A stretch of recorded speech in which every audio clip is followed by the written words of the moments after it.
Autoavės autoservise vis dažniau sulaukiam pageidavimų naudoti Hado alyvas ir priedus, tai šiandien ant nugaros ant keltuvo kabo Volvo XC60 ir savininkas skundžiasi, kad šiek tiek ūžia šio automobilio galinis reduktorius. Tai šiandien jam atliksim tokį paprastą remontą Hado priedais. Tai visų pirma, tai pakeisim reduktoriaus alyvą, išleisim seną alyvą ir supilsim visiškai naują Hado Red Boost alyvą, o į naują alyvą po to supilsime Hado revitalizantą.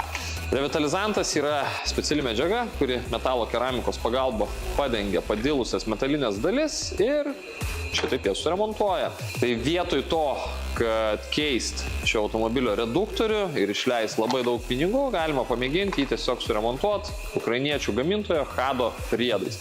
Visus Hado priedus galite įsigyti tiek Hado LT elektroninėje parduotuvėje, tiek bet kurioj fiziniai parduotuvėje Lietuvoje, o jeigu jums kyla klausimų, kokią alyvą ar kokius Hado priedus naudoti savo automobiliui, tai drąsiai klauskit Hado konsultantų ir gausit visus atsakymus.